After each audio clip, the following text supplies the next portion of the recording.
ተቋመ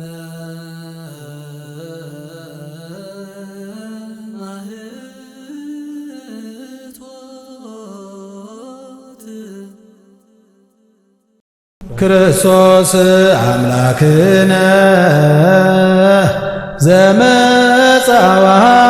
በእንቲአነ በማማቲሁ ቤዘወነ ንሰብሖ ወናልል ስሞ ህቡረ እስመ ውእቱ ገብረ መድኃኒተ በበሳህሉ። በስመ አብ ወወልድ ወመንፈስ ቅዱስ አሃዱ አምላክ እንበለ ደዌ ወሕማም አመ ከመ ዮም ያብጽሐኒ ያብጽሕክሙ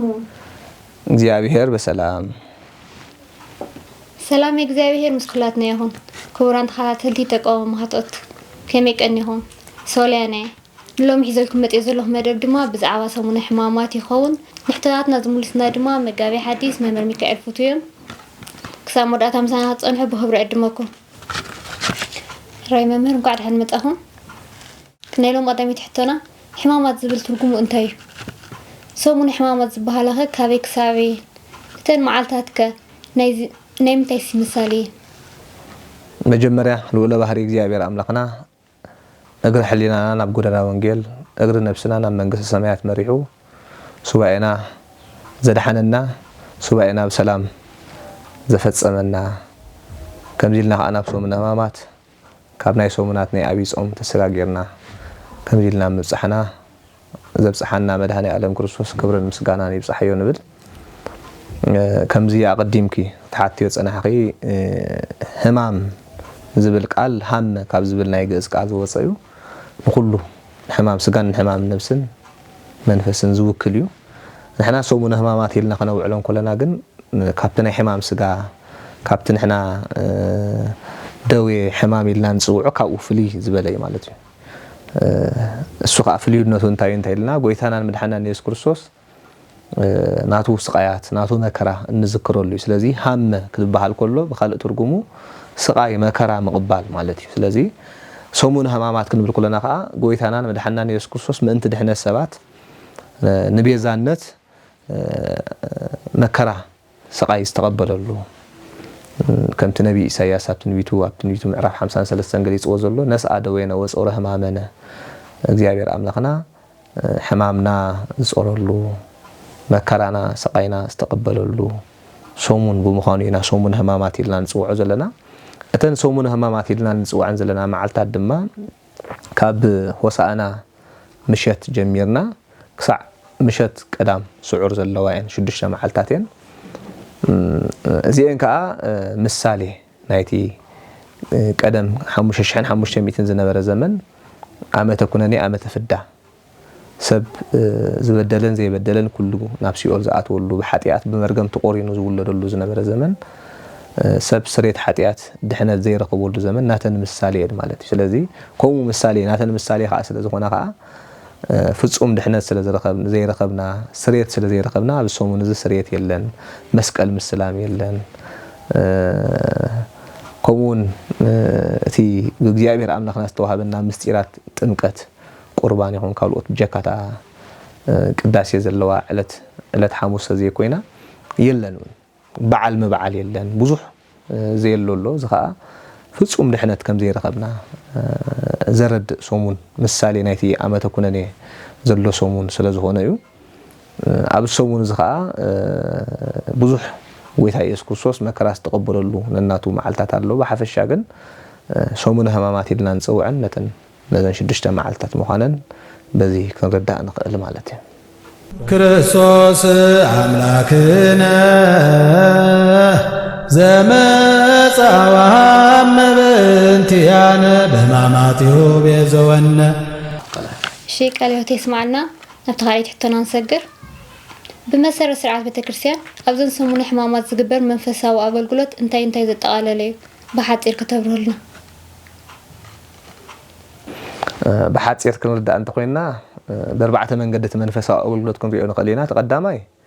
ኣብ ሰሙነ ሕማማት ዝግበር ኣገልግሎት መንፈሳዊ ኣገልግሎት ምንባብ ቅዱሳት መጻሕፍቲ እዚ ምንባብ ቅዱሳት መጻሕፍቲ ኢልና ንፅውዖ ካብ كله كابليت تحيزو كسع مودعتا ساعات ناي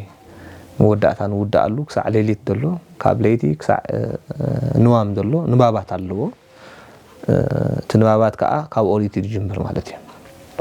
ኦሪት ጀምሩ ሐሙሽተ ኦሪት አሎ መጽሐፍተ ኦሪት አሎ በሙሉኦም ትንቢት ነቢያት አሎ ምስትርጉሞም ይግለጽ ማለት ነው አብዚ ሰፊሕ ናይ ምንባባት አሎ ኮሙን ካብዝ ሕልፍ ብዝበለ ድማ ናይ ሓድሽ ኪዳን ወንጌል ናይ ምንባብ አርባዕቲ ወንጌል ናይ ምንባብ ኮም መልእክታት ናይ ምንባብ መጽሐፍተ ጥበብ ናይ ጥበብ መጽሐፍት ናይ ሲራክ ናይ መጽሐፈ ምሳሌ ናይ ሶሎሞን መጽሐፍት ሓሙሽቲኦም መዝሙር ዳዊት ኮም ናይ ምንባብ ተአምራት ገድላት ናይ ምንባብ ቤተክርስቲያን መደብ አለዋ ማለት ነው ተአምረ ማርያም ተአምረ ኢየሱስ ዝብል መጽሐፍቲ ካልእ ዝንበብ ብዙሕ ምንባባት አለው በሐፈሻ ግን እቲ ኣብ ቤተክርስቲያን ዝንበብ ንባባት ንዓና መንፈሳዊ አገልግሎት እዩ ንሕና ጽኒልና ክንሰምዖም ይግባአና ኣብ ቤተክርስቲያን ኣብ ሰሙን ህማማት መጽኢና ክንዛረብ ወይ ክንዕልል ኣይግባአና እዩ እቲ ዝንበብ መጽሐፍቲ ክንንብብ ኣለና ክንሰምዕ ኣለና እንደዚህ ተኻኢሉ ኻን ሰምዑ እንደዚህ ከኢልና ኻ ናትና መደብ ናይ ምንባብ መጽሐፍት በት ናይ ቤተክርስቲያን መሰረት ገርና ካብ ቡሉይ ካብ ኦሪት ካብ ነቢያት ካብ ወንጌል እናገበርና ካብ መልእክታት እናገበርና ከነንብብ ይግባአና ካብ ቤተክርስቲያን ርሕቅ ዝበለ ቦታ ወይ ካቲ ድምጽ ናይ ቤተክርስቲያን ክሰምዓሉ ዘይንኽእል ቦታ ንሕራሉ ኮይኑ ናይ ምንባብ መደባት ከልወና ኣሎ ቅዱሳት መጽሐፍቲ ካብቲ ካልእ ግዜ ነንብቦ ብዝበለጸ ኣብ ሰሙን ህማማት ኩሉ መጽሐፍት ናይ ቤተክርስቲያን 81 መጽሐፍት ናይ መጽሐፍት ሊቃውንት ሃይማኖት አበው ኩሉ መጽሐፍት ናይ ቤተክርስቲያን ዝንበብ እዩ ማለት እዩ ንምንታይ ዝንበብ ተይልና ሓደ نحنا برخات كنركب بيت نباب كلاي كا اتزنبب كاب تزنبب نبابات كا بوزح كنمهار مالتي بوزح كنمهار سلازلنا تخلاي دحر من نبابات زلو اغلغلوت دما كما اغلغلوت غيرنا نقصرو صلوتي هاي صلوت مدب كا ابسو من همامات صفح زبل يدلو ናይ ዜማ በዜማ እንዳገበረ ዝግልገል አገልግሎት ጸሎት አሉ ናይ ጸሎት በሙሉ እዚ ለካ ሃይልና አውነ ዘበስማያት እናበልና እንዳሰገና ንጽልዮ ጸሎት እዩ ኪራይ ላይ ሶን እናበልና ንጽልዮ ጸሎት እዩ አሰት خلت አውነ ዘበስማያት አምነስ ወከፍ ሰዓታት ተን ሰዓታት ጸሎት ኢልና ንጽውዕን ናይ ለይቲ ናይ ነግ ናይ 3 ሰዓት ሰዓት ናይ ንጎ ናይ ፍርቅ መዓልቲ ናይ 6 ሰዓት ማለት ናይ 9 ሰዓት ናይ ሰዓት 3 ላይ ብሸት ናይ ሰርክ 10 ሰዓት 5 ኮሙና በለ በሙሉ ድጽለ ጸሎታት ሰፊ ከም ጸሎት በእንተ ጽናዛቲ ንሩሱ ጸሎት እዩ አካል ጸሎት ናይ ቤተክርስቲያን እዩ መዝሙር ዳዊት ኩላትና ንደግሞሉ ብፍላይ በጸሎት እንብጽሐሉ እዩ ማለት እዩ መዝሙር ዳዊት ኮሙን ውዳሴ ማርያም ጸሎት ዘውትር ብፍላይ ዝጽልየሉ እዋን ስለዝኾነ ኣብዚ ናይ ሰሙን ህማማት ከዓ ኣብ መንፈሳዊ አገልግሎት ናይ ቤተክርስቲያንና ስፍሕ ዝበለ ናይ ጸሎት መደባት ኣለዋ ካብዚ ፍልይ ዝበለ ከዓ ናይ ስግደት መደብ ኣለና ማለት እዩ ናይ ስግደት መደብ ከዓ ከምዚ ክንጠቕሶ ጽንሐና ኣብተን 7 ሰዓታት ናይ ጸሎት ስግደት ለካ ኃይል እናተባሃለ አቡነ ዘበሰማያት እናበልና አምነስ ወከፍ ስግደታት በ6 እናተማቃቀለ በ2 ወገን እናተገብረን ሰፊሕ ናይ ስግደት መደብ አለ ቺራይ ላይ ሶን በእንተ ጽናዛት ኢልና እናሰገድናውን ቺራይ ላይ ሶን እናበልናውን በሰፊሕ እንሰግዲና ማለት እዩ ስለዚህ ስግደት ክበሃል ከሎ በሐፈሻ ኣብ ቤተክርስቲያንና ዘለዎ ኣብ ሰሙን ህማማት ዝመሃረና ጎይታ ጸሎት ንርሱ ኣብ ሰሙን ህማማት ይምሂረና ምክንያቱ ትጉህ ወጽልዩ ከመ ኢትባኡ ውስተ መንሱት ኣብ ፈተና ከይታቱ ንቁሕ ጽልዩ ዝመሃረ ጎይታ ኣብ ሰሙን ህማማት ስለዚህ ዝያዳ ጎይታ ናይ ጎይታ ሕማማት መከራና ዘከርና ንጽሊ ናይ ጎይታ ሕማማት መከራና ዘከርና ድማ ንሰግድ ስግደት በሐፈሻ ሰገደ ዝብል ናይ ገጽ ቃል ኮይኑ በሰለስተ ወገን ኢና ንሰግድ ማለት እዩ ንሰግድ ኩልና ተቀዳማይ ናይ አምልኾ ናይ ባህር ስግደት ንአምላኽ ጥራይ ዝግባእ ስግደት ኣሎ ስለዚህ ሰብ ወዲቁ ክትስ ኮሎ ካብ ምድሪ ዝፈጠርካነ ንስኻይኻ ካብ 4 ባህርያት ስጋ ናይ 5 ባህርያት ነፍሲ ጌርካ ዝፈጠርካነ ንስኻይኻ ኢሉ ሰብ ይሰግድ ኣሎ ማለት እዩ ንአምላኽና ንፈጣሪና ከም ንግዛእ እቲ ካልኣይ ስግደት ናይ ጸጋ ስግደት እግዚአብሔር ጸጋ ዝሃቦም ከምቲ በልዓም ነቲ መልአክ ሰግደሉ ኢያሱ ቦናው ንመልአክ ሰግደሉ ቶም እትሐላው እስራቱ ንሐዋርያት ጳውሎስ ንበርናባስን ሰግደሉ ማለት ልክ ናይ ጸጋ ስግደት እግዚአብሔር አምላክ ዝሃቦም ጸጋ ንቅዱሳን አቦታትና እንህቦ ስግደት እዩ እቲ ሳልሳይ ከዓ ናይ ቅንና ወይ ከዓ ናይ ንስሐ ስግደት ኢልና ንጽውዑ ዝውና አምላክ ንሰግዶ እዩ ስለዚህ ብፍላይ ኣብ ሰሙን ህማማት ንሰግዶ ስግደት ከዓ መከራ ክርስቶስ ስቃይ ክርስቶስ እናዘከርና እናነብዓና እናሐዘንና እንሰግዶ ስግደት እዩ በሐቂ ከዓ ናይ በሐቂ ኩሉ ግዜ ዘይንገብሮ ስለዝኾንና እዩ ኣብ ግዜ ሰሙን ህማማት ክንሰግድ ኩለና ብርክና ኩሉ ተሳይና ዝሕመና ኣብ ካልእ ግዜ ንሰግድ ነርና ተንኸውን ኣይ መሐመምናን ብርክናው ናይ መሐመምናን ስለዚህ ኣብ ነፍስ ወከፍ ዕለት እውን ቤተክርስቲያንና ናይ ስግደት ስርዓታት ብጀካብቲ በዓላት ቀዳመ ሰንበት ኣብ ሰሙናት ናይ ትንሳኤ 50 መዓልተ ዘይኮይኑ ስግደት ስርዓት እዩ ብሓቂ ከዓ ኣብ ህይወትና ስግደት ኣገዳሲ እዩ ንፍትወት ስጋና ዘርሕቕ መንፈሳዊ ህይወትና ዝመርሐና ንኣምላኽና ከም ንግዛእ ከም ነገልግል ዝገብረና እዩ ማለት እዩ ማዕረ ክንሰግድ ኮለና እቲ ጸላኤና ዝኾነ ዲያብሎስ ኣብ ማዓሙቕ ኢና ነእትዎ ዘለና ኣቦታትና ከም መንኮራኩር እዮም ሰግዱ ነይሮም ቅዱሳን ኣቦታትና ከም መንኮራኩር ሰግዱ ሽዑ እግዚአብሔር ድማ ጸጋ ርእስ ጸጋ ክብሪ ይህቦም ነይሩ ስለዚ ብፍላይ ከዓ ካብታ ካልእ እዋን ንሰግዶ ከዓ ብፍላይ ኣብ ሶም ህማማት ተገዲስና በቃ ብርክና ክሳዕ ዝርዕት ክንሰግድ ይግባአና እዩ ክሳዕ ንርህጽ ክንሰግድ ይግባአና እዩ ማለት ምክንያቱ እግዚአብሔር ምእንታና ኢሉ ምእንታይ ኢልካ ኢኻ መከራ ተቀቢልካ ምእንታይ ኢልካ ኢኻ ሓሚምካ ምእንታይ ኢልካ ኢኻ ተሰቃይ ተቀቢልካ እናበልና ዘኪርና ኣብ ስቃዩ ተሳተፍቲ ክንከውን ኮለና ኢና ኣብ ትንሳኤው ኣብ ህይወቱ ተሳተፍቲ ንኸውን ስለዚ እቲ ስግደት ንመን ይጠቅም ተይልና ንዓና እዩ ማለት እዩ ማዕረ ክንሰግድ ኮለና ንብዙሕ ጸብ ኣጋንንቲ ሲዕርና ንብዙሕ ፈተና ሲዕርና ምስ ኣምላኽና እንራኸበሉ ምዃኑ ስግደት ክንርዳእ ንኽእል ኢና ኩሉ ብርኪ ቤተክርስቲያንና ንስሙ ኩሉ ብርክ ክሰግድ ይኹን ትብል ሐዋርያ ጳውሎስ ከም ዝበለ ኤፌሶን ፊልጵስዩስ ምዕራፍ 2 ኩሉ ብርክ ድማ እግዚአብሔር ይሰግድ ብብርክና ንሰግድ ማለት ብብርክና ተደፊእና ክንሰግድ ንቅዱሳን ኣቦታትና ክንሰግድ ኮለና ንሕና ኢና ጸጋን ክብርን ንረክብ ስለዚ ስግደት ናይ ስግደት ብፍላይ ስፍሕ ዝበለ ናይ ስግደት ኣገልግሎት ኣለዎ ሶሙን ህማማት ተራብዓይ ከዓ ናይ ጾም ኣገልግሎት ከዓ ካብቲ ካልእ እዋን ብስርዓት ናይ ቤተክርስቲያንና ካብቲ ካልእ እዋን ብስፍሕ ዝበለ ብፍላይ ኣብቲ ናይ ፍትሐ ነገሥት ገጽ 318 ሊቃውንት ኣቦታትና ኣብ ኒቃያ ዝተኣከቡ ሰሪዖም መሆም ዘለው ክሳዕ ስርቀተ ኮከብ ክሳዕ 7 ምሸት እዩ ዝብሎ ሰሙን ህማማት ክሳዕ 7 ምሸት ኣቦታትና ቅዱስ ሲኖዶስ ግን ሰዓታት ናይ ምእዋጅ ሕጊ ናይ ቅዱስ ሲኖዶስ መምርሕ ናይ ቅዱስ ሲኖዶስ ስለዝኾነ ንኹላትና ሓደ ኣካል ሓደ ክንከውን ምእንቲ ሰዓት 5 ስለዚ ሰዓት 5 ከም ንውድእ ኩላትና ብሓደ ከም ዝኾን ብጉባኤ ሊቃውንት ብቅዱስ ሲኖዶስ ጸዲቁ ተዋሂብና ኣሎ ስለዚ እንተነፊዕና ኣብቲ ናይ ኣቦታትና ዝኣዘዝዎ ኣብ ሰዓት ስርቀተ ኮከብ እንተዘይነፊዕና ኣብ ሰዓት 5 ክንጸንሕ ይግባአና እቶም ብምኽንያት ሕማም ሽኮርያ ክኸውን ይኽእል ካልእ ዝተፈላለየ ነገር ክንጸውም ንሽገር ሰባት ከዓ ዓቕምና ክንጸውም ዓቕምና ጥራይ ዘይኮንና ከዓ ምስ ኣባት ነፍስና ምኽሪ ኣባት ነፍስና ተቐቢልና ምክንያቱ ገሊኡ ሓሚመ ኢሉ ኣመኻንዩ ክጸንሕና ከዓ ከሎ ዝበልዕ ብዙሕ ስለ ዘሎ ሰብ ብሕማም ምኽንያት ክቋርጽ እንተዳ ኮይኑ ካብ ጾም ካብ ስግደት ካብ ኩሉ መንፈሳዊ ኣገልግሎት ምኽሪ ናይ ኣባት ነፍሱ ዓቕሙ ነባት ነፍሱ ገሊጹ ምኽሩ ተቐቢሉ እዩ ብገዛእ ርእሱ በዓል ይኮነ ነፍሱ ከስዕራን ክሳይድ ኣለዎ ማለት እዩ ብሓፈሻ ብዛዕባ ጾም ቤተክርስቲያንና ተምህሮ ነዚ ኮይኑ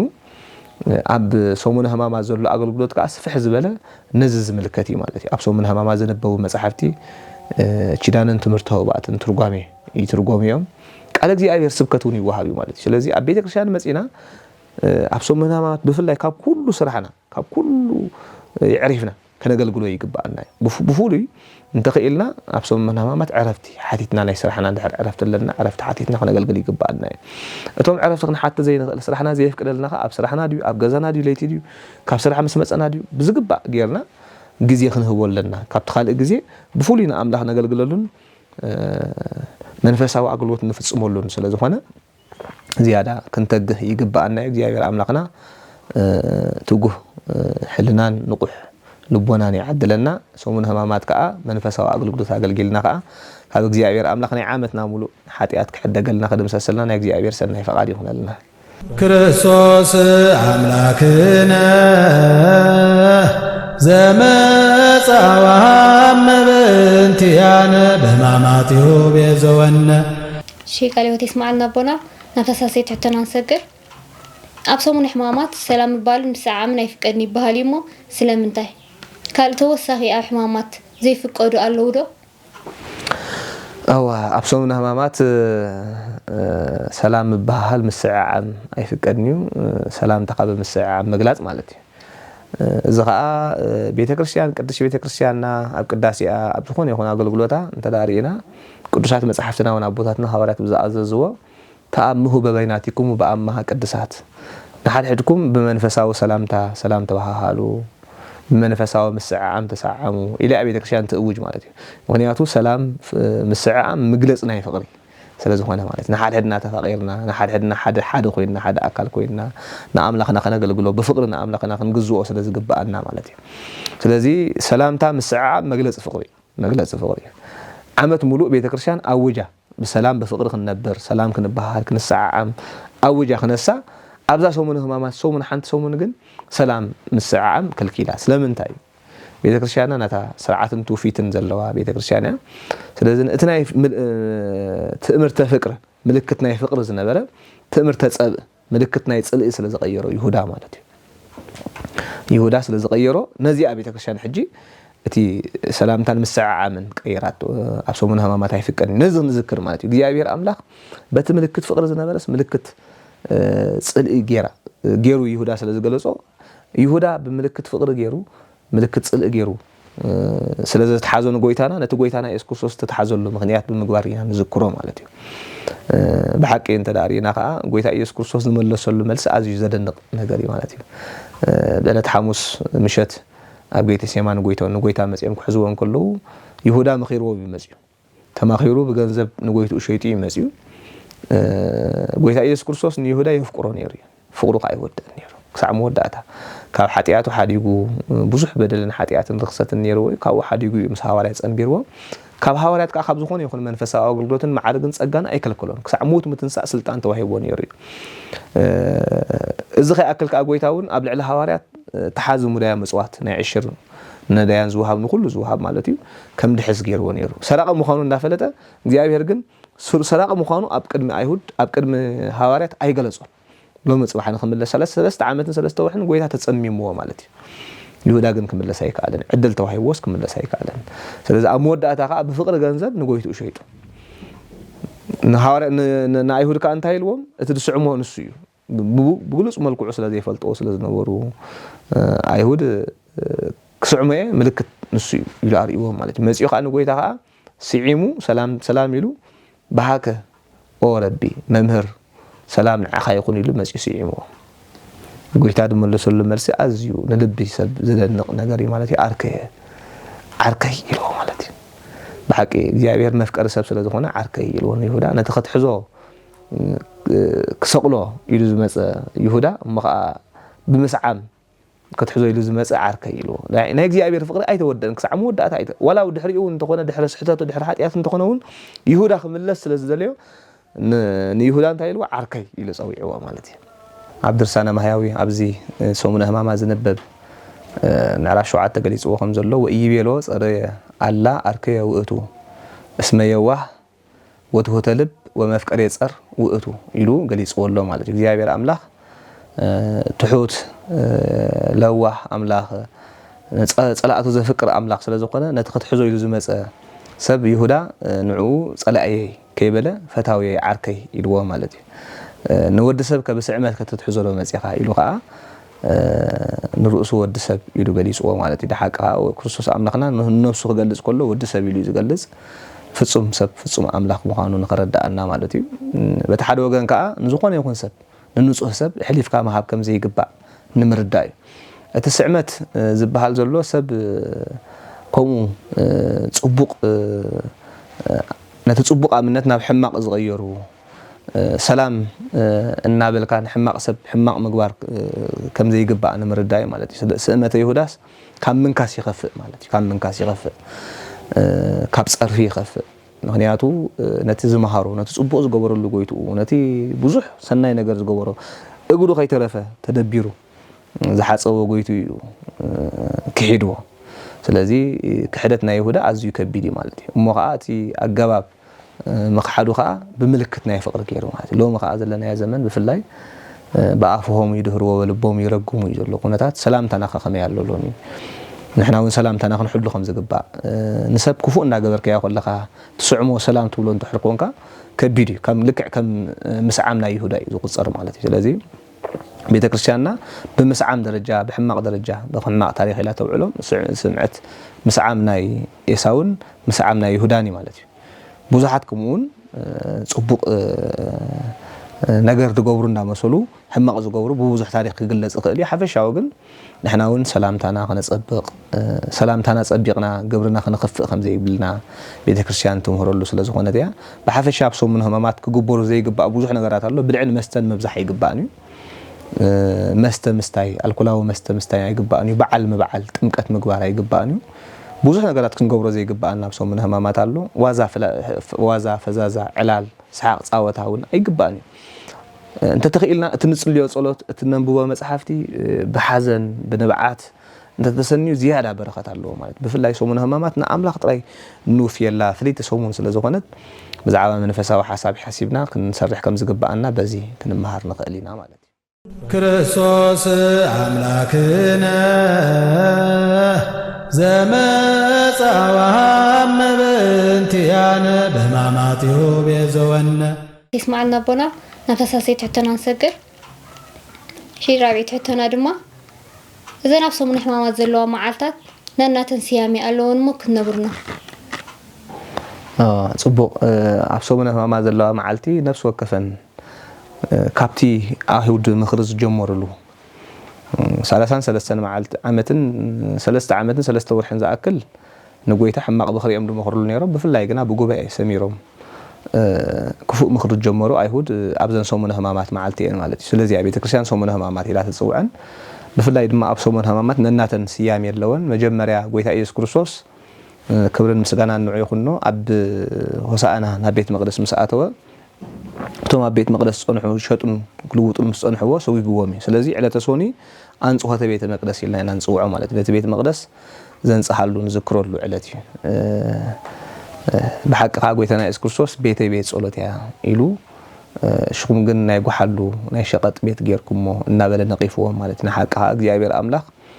ኩሉ ክጸርፍዎ ኩሉ ሕማቕ ገብርዎ ተዓጊሱ ኣብ ቤቱ ግን ክዕገሶም ኣይከኣለን እግዚኣብሔር ኣብ ቤቱ ይዕገስኒ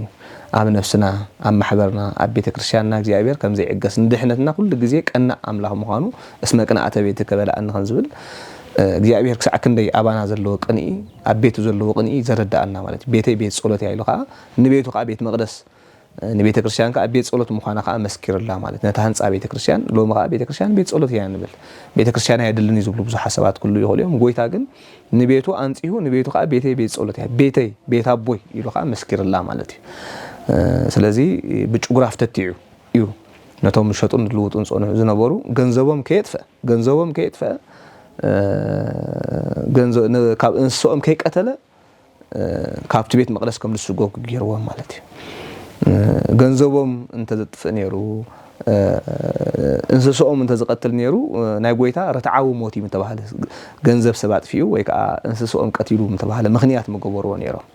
ግን እግዚአብሔር ገንዘቦም ከየጥፈ እዩ ጭጉራፍ ተቲዑ ሰጊግዎም እቲ ጭጉራፍ ምትትዑ ከዓ ሎሚ እውን እግዚአብሔር ኣምላኽና ጭጉራፍ ናይ እምነት ጭጉራፍ ናይ ንስሓ ጭጉራፍ ናይ ሰናይ ግብሪ ጭጉራፍ ናይ ምሕረት ጭጉራፍ ናይ ፍቅሪ ሒዝና ነቲ ሕማቕ ነድሎ ነገራት ኣብ ሰብነትናን ኣብ ማሕበርናን ኣብ ቤተ ክርስቲያንን ኣብ ቤትናን ዘሎ ሕማቕ ነገር ከነርሕቆ ከም ዝግባአና ንዓና ንምምሃር እዩ ማለት እዩ ስለዚ እቶም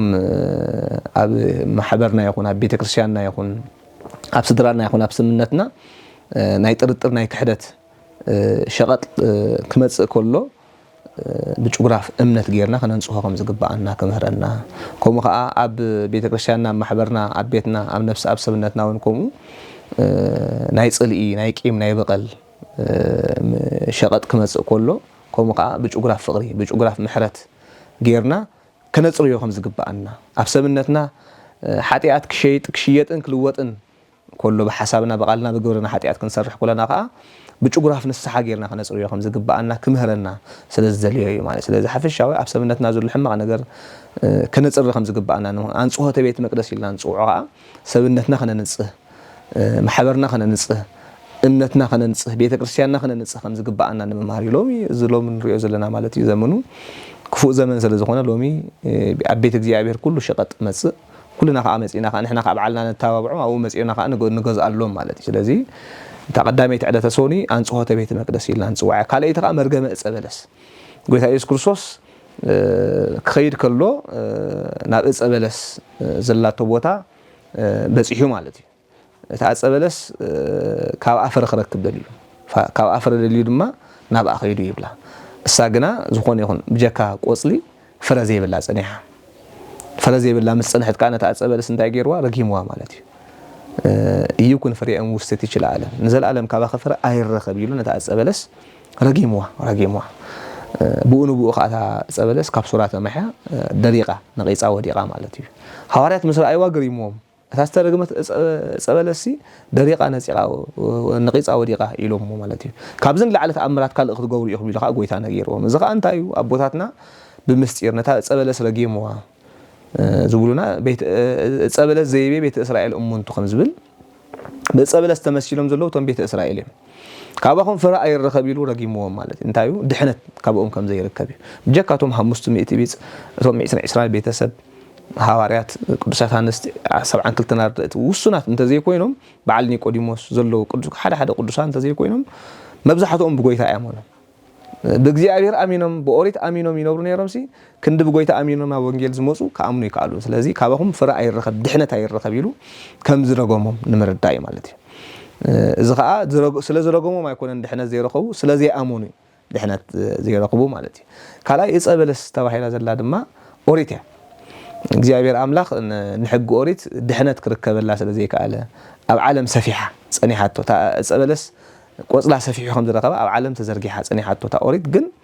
ድሕነት ክርከበላ ፍጹም ድሕነት ክርከበላ ይካለ ስለዚ ካባኸ ድሕነት አይረኸብ ኢሉ ንዓ ንኦሪት ከም ዝሕለፋ ድሕሪ ኦሪት ሕግ ኦሪት ድማ ዝተዋህበና ሕግ ወንጌል ምዃኑ ንምርዳእ ማለት እዩ ብሳልሳይ ደረጃ ድማ በአንጻረ እጽ ረገማ ለኃጢአት በአንጻረ ከይሰ ረገም ወለ ዲያብሎስ ከም እንብል ነታ ጸበለስ ምርጋሙ ንኃጢአት ንመርገም ምርጋሙ ዘረዲ ካባኸ ፍራ አይረኸብ ማለት ኃጢአት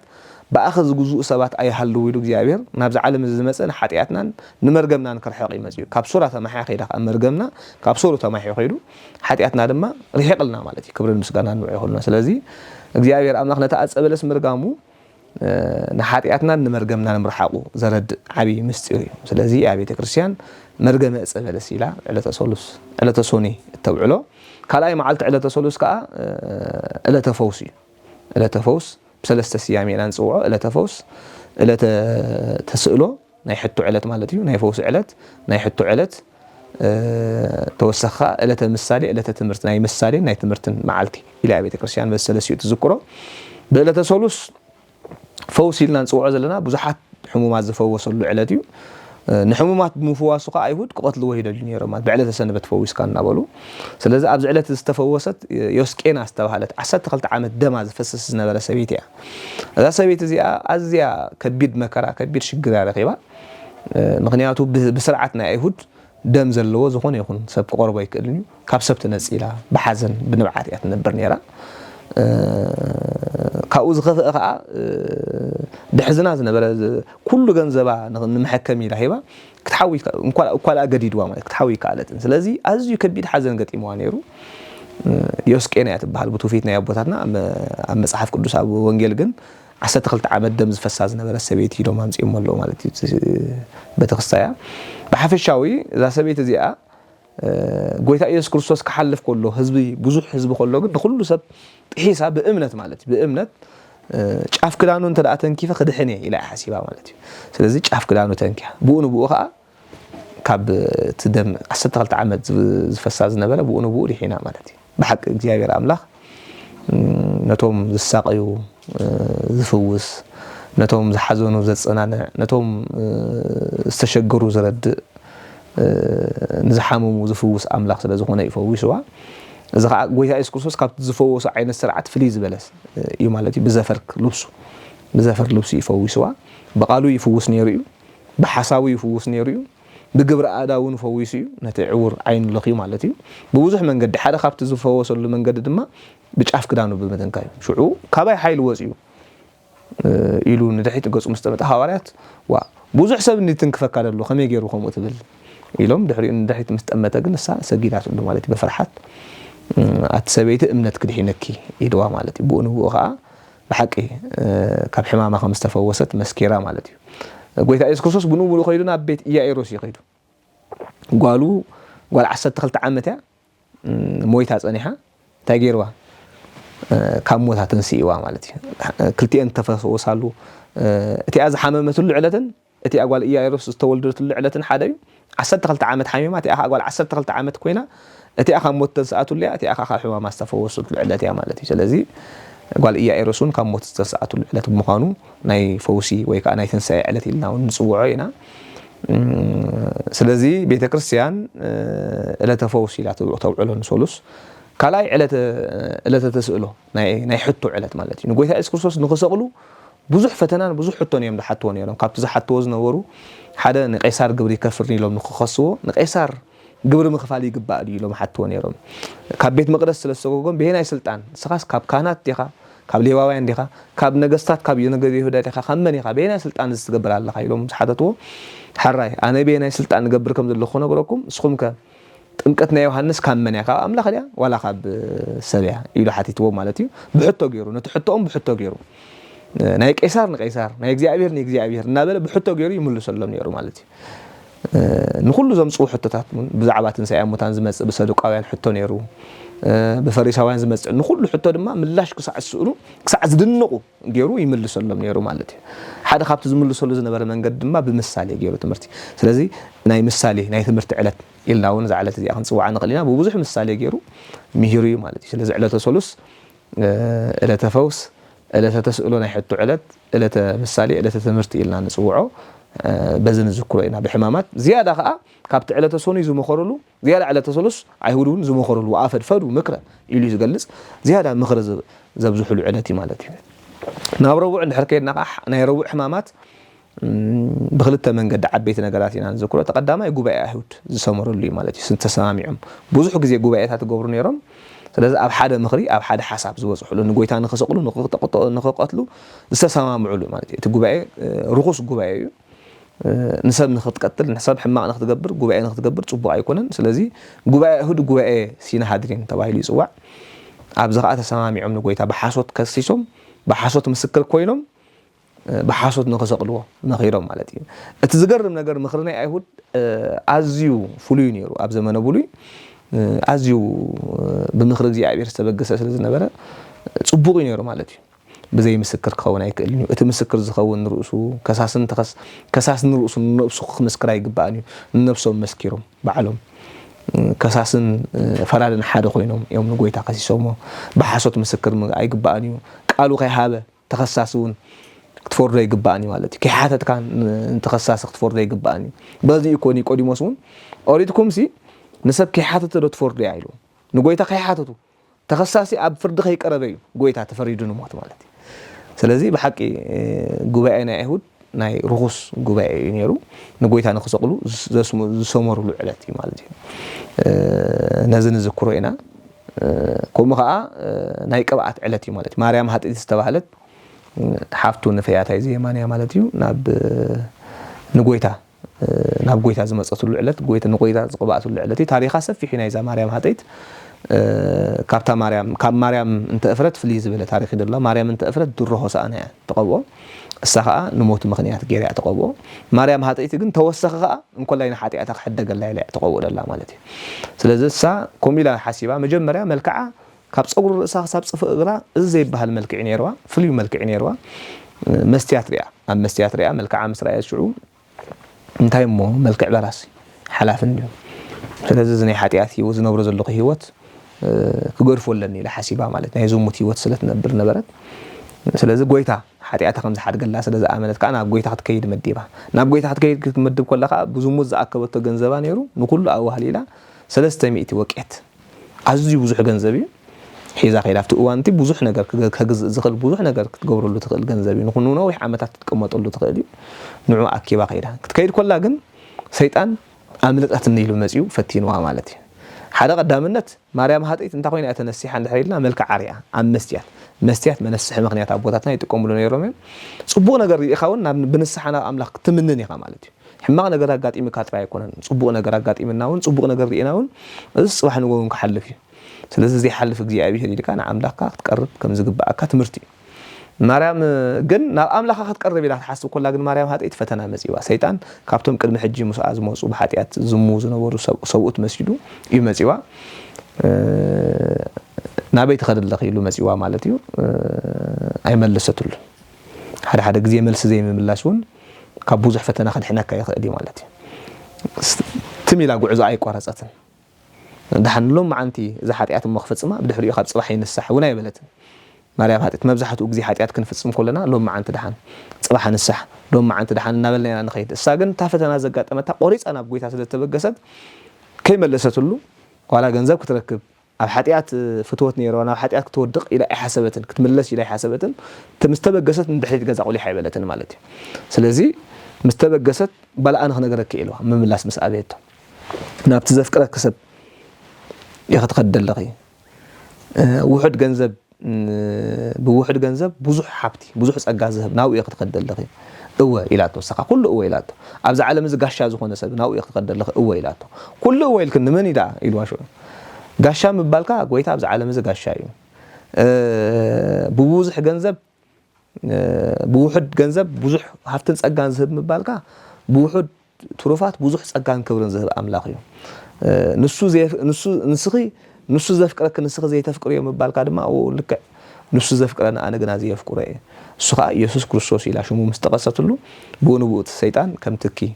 ተኺኹ ከም ዶረና በኒኑ ተሪፉ ጠፊኡ ማለት እዩ ብድሕሪኡ ናብ ቤት ስምዖን ዘለምፅ ኸይዳ ስምዖን ዘለምፅ ፈሪሳዊ ነዞም ሓጥኣን ንመጸባሃን ዝጸልእ ዝፍንፈን ዝነበረ ጻድቕ የባሃል ዝነበረ ሰብ እዩ ስምዖን ከም ዝኽብለኒ ወይ ከኣቶም ፈሪሳውያን ከም ዝኽብሉኒ እዮም ኢላ ከይተሰከፈት ሓጢኣታ ሓጢኣተኛ ኢላ ከይተሰከፈት ማለት እዩ ኣብ ቅድሚ ጎይታ ወዲቓ ነቢዓ ማለት እዩ ሓደ ግዜ ኣነ ሓጢኣተኛ ሰብ ከንታ ኽብለኒ ኣነ ከምዚ እንዳገበርኩ ሰብ ከንታ ኽብለኒ ኢልና ካብ ቤተ ክርስቲያን ካብ ጎይታ ንርሕቐሉ እዋን ኣሎ ክንርሕቕ ከም ዘይግባአና ዓብይ ትምህርቲ እያ ናይ ማርያም ሃጠይቲ ከይዳ ሽዑ ንጎይታ ሰጊዳ ብንብዓት እግሩ ጠልቂያቶ ብእግራ ድማ ደሪዛቶ ማለት እዩ ብእግራ ደሪዛትሉ እግሩ ድማ ስዕም ነራ እቲ ቁዱይ ቅብእ ድማ ቅብያቶ ማለት እዩ እዚ ሕጂ ኣቦታት ክምህሩና እንከለዉ ንብዓት ምልክት ናይ ንስሓ እዩ ከምኡ ከዓ ናይ ማርያም ሃጠይት ንብዓት ጥራይ ዘይኮነ ከዓ እግሩ ምስዓማ ምልክት ፍቕሪ እዩ ናይ ማርያም ሃጠይት ተወሳኺ እግሩ እቲ ንብዓታ ብጨጉራ ምድራዛ ምልክት ናይ ትሕትና እዩ ማለት እዩ ቁዱይ ቅብእ ምግባራ ድማ ምልክት ናይ ክብሪ ስለዚ እዛ ሰበይቲ እዚኣ ትንክፎ ዘላ ምን ምዃና እንተ ዝፈልጥ ነይሩሲ መፈለጠ ነይሩ ናይ ብሓቂ ነቢ ናይ ብሓቂ ኣምላኽ ተዝኸውን ኢሉ ስምዖን ብልቡ ሓሲቡ ስምዖን ሓደ ነገር ክነግረካ ኢሉ ኣብ ጎይታ ከዓ ብምሳሌ ገይሩ ምሂርዎ ሓደ ሰብ 500 ተለቂሑ ነይሩ ሓደ ሰብ ከዓ 50 ለቂሑ ነይሩ ዲናራ ለቂሑ ስለዚ ንክልቲኦም ፀዊዑ ክኸፍልዎ ስለ ዘይከኣሉ ንክልቲኦም ዕድኦም ሓዲግሎም ዝያዳስ መነፍቅሮ ኢልዎ እቲ ብዙሕ ዝተሓድገሉ ኢልዎ ካሱ ሓቂ ፈሪድካ ኢልዎ እዛ ሰበይቲ እዚኣ ኣነ ናብ ቤትካ መፅየ ማይ እውን ኣይቀርብካ ኣለየ ብንብዓታ ግን እግረያ ጠልቂያ ትሓፅመንላ بمسعى يتقبل كان نسا جنا سيعماتني نسا قدي كبي سخا قدي كبي شتوي كده أي لخخان نسا جنا لقياتني سلازي السا بزح سلازي فكرت بزح تحدي قال له نسخا وحديقة أفكرك مبالو ولا كفريساويان صدق نقبرنا بحالتن تقونوا أبيتو تقبلوا سلازم مقبوي مالتي السابو زح مفك على حاتياتك حدا قد إلى كل نجار زكى على كل نجار مقبرة سلازم حاتياتك حالي قل كيدي يدواك زيابير دما بسلام أفاني واسلازي مريم هاتيتنا أملاقات مليسا زقرب نجاري تازم ماوي حاتياتنا زنبرتنا أملاقات مليس كلها تتصادق زنبر يهودا كاب محبر أيهود تفدي مالتي أب مغرم سيعبو سلازي إلا تتقوى نهيك بعد عدت إلنا نسوعة كم مريم هاتيتنا إحنا كنساح نا أملاقنا خنملس أبكر ما أملاقنا خننبع نا أملاقنا زلنا هي كن هو خمس جبأنا زردي مالتي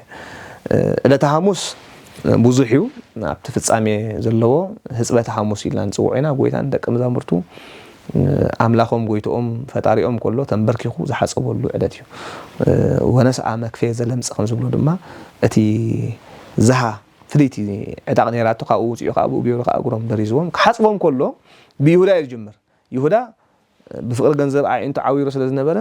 ስቁል ተሓጽቡ ሐዋርያ ጴጥሮስ ከሐጽብ ኢሉ መስቀረበ ግን ይተሐጽበን ዓለምና ፈጽምካ ይተሐጽበን ይखाይልዎ ማለት ሽዑ ጎይታኻ እንተዚ ሐጽብኩኻ አልብከ ክፍል ምስሊህ ምሳይ ክፍል ዝባሃል ይብልካን ይልዎ ማለት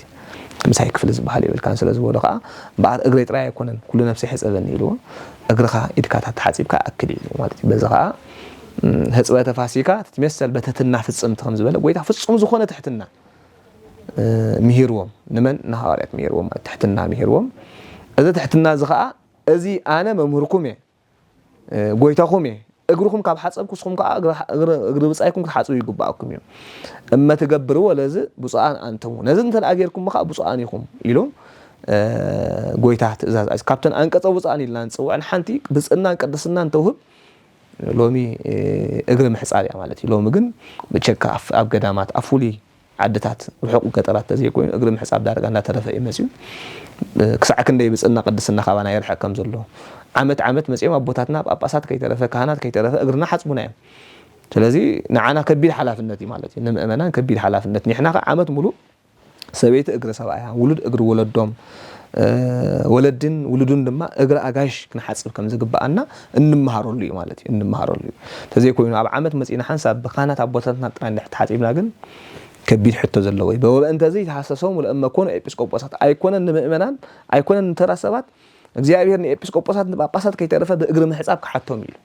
እግዚአብሔር ከሐተና ማለት ስለዚህ እግር ምሕጻብ ፍጹም ትሕትናን ብጽና ቅድስናን ዘውህብ ክብር ዘውህብ መኻኑ በዝክ ንምሃር ንኸሊና እዚ ጥራይ አይኮነን ጎይታ ኢየሱስ ክርስቶስ በጋፍስ ምስ በልዑ ናይ ፋሲካ በጊዕ ምስ በልዑ ሽዑ ካብ ሕብስቲ መሪጹ ካብ ስርናይ ገይሩ ማለት እዩ ካብ ወይን መሪጹ ንዑ ባሪኹ መጀመርያ ባሪኹዎ አመስጊኑ ባሪኹ ኣብ 13 መቂሉ ፍጹም ስጉ ቀይሩ ማለት እዩ ፍጹም ስጉ ቀይሩ ፈቲቱ ንሐዋርያት እንኩም ምእንት ሕድገት ኃጢያት ዝውሃብ ስጋይ እዚዩ ደመይ እዚዩ ኢሉ ስጉ እንደሞ ዝሃወሉ ዕለት ማለት እዩ ቅዱስ ዝኾነ ምስጢር ሐዋርያት አቀዲሞም እግሮም ተሐጺቦም ጥምቀቶም ማለት እዩ ምክንያቱ ጥምቀቶም ምዃኑ ምግላጽ እንታዩ እንተ ዳሪ ተሐጺብካ ካባይ መሳይ ክፍል ይብልካ ነው ፍጹም ዝኾነ ጥምቀት ይጠምቅዎም ፍሉይ ጥምቀት ይኻና ያቦታትና ሐዋርያት ማለት እዩ ሽዑሃ ቅዱስ ስጉን ክወርዶምን ከዓ ምንት ድሕነት ዓለም ኢሉ ቀይሩ እዚ ኢሉዎም ምሳሌ ይኮነን ኢሉዎም ገለገለ ሰባት ምሳሌ ኢሉዎም ዝገብሩ ንምሳሌ እምበር ወላ ሓደ ድሕነታ ይሁብኒ ዝብሉ እዚ ስጋዩ እዚ ደመዩ ምንት ድሕነት ዓለም ዝውሃብ ስጋይ ዝበልዕ ደመይ ዘቲና ይዘላለም ህይወት የብሉን ዝበልዕ ሰትይኻ አለው ኢሉ ዝሃበና ንሱ ስለዝኾነ ምስጢር ማለት በቤተ ክርስቲያንና ምስጢር ስጉን እንደምን ቅዱስ ስጉን እንደምን ምስጢረ ቁርባን ይላና ጽውዕ ስለዚህ ቅዱስ ስጉን ክብርዶሙን ዝሃበና ዕለት እዩ ዕለት ሐሙስ በዚህና ሐሙስ ጽግቦ ነው ብሎ በስጋ ዘይኮናስ በነፍስ ንጽግቦሉ ስለዝኾነ ማለት ነው 13 መፍታቱ ድማ ጎይታ መጀመሪያ ካህናት ጎይታ ቆሪቡ ምቁራቡ ሎሚ ጎይታ ከይቆረበና ሐዋርያት ጥራይ ተዘቅርቦም ነይሩ ካህናት አቅሪቦም ጥራይ ወጹ ቆሪቡ ምቁራቡ አቦታትና ካህናት አብነት ንምዃኒ ቆሪቦም ይቆርቡና ለሁሉም ማለት ነው 13 መፍታቱ ድማ ጎይታ ስጉን ደሙን ዝሃበና 13 ሕማማተ መስቀል ተቀቢሉ ከም ዝሃበና ንኸረድ ማለት ነው በሐፈሻ ነዚ ይመስል بدحريو ناب جيته سمانهم كيدوم اب جيته سمان كيدوم كا حوارات دخيمهم كدقسو دليم ስለዝነበሩ ጎይታውና او حدر ስለዝነበረ او ጸሎት ሰለስተ ጊዜ እዛ ጽዋ እዚ አካባቢ ያህልባ አህልፋ ታይዳ ፈቃዴ ዘይኮነስ ፈቃድካ ይኹን ፈቃዶም ሓደ ምዃኑ መርዳ بدحريو حوارات ደቂስኩም ዲኹም ክሳሕ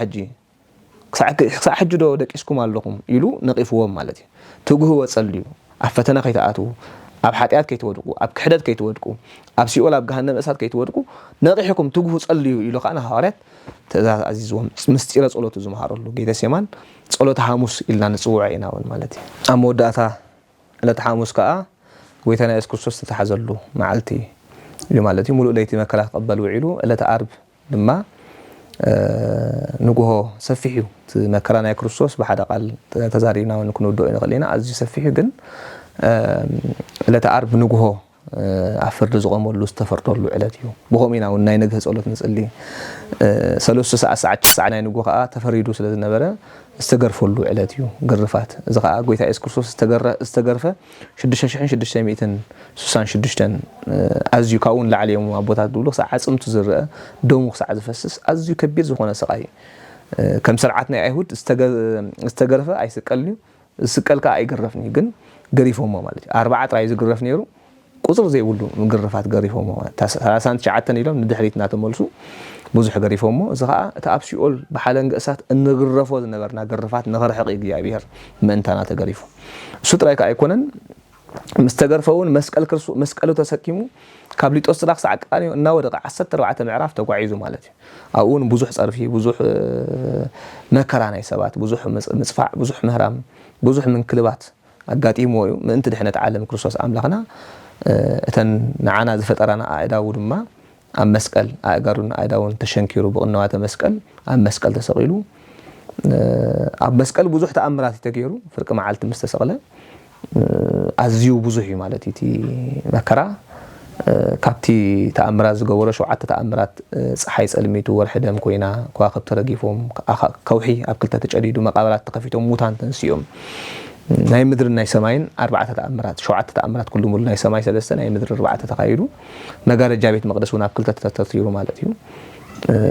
ኣብ ጎይታውና መስቀል ኮይኑ 7 ኣጽራሃተ መስቀል ቃላተ መስቀል ተዛሪቡ እዩ ስኻ ሎሚ ከም መምርሒ ከም መምሃር እንጥቀመሉ ለና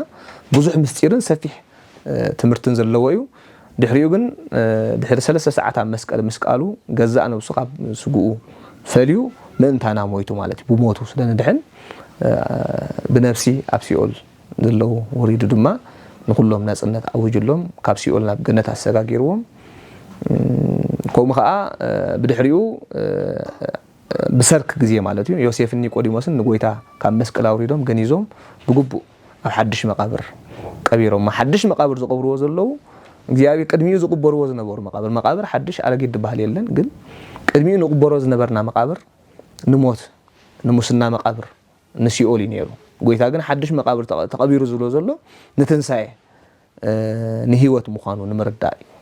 ሓድሽ ዘብሎ ዘሎ ማለት ካብቲ ካልእ ኣቀባብራ ዝተፈሊ ኣቀባብራ ማለት እዩ ብኽሩ ኮይኑ ከዓ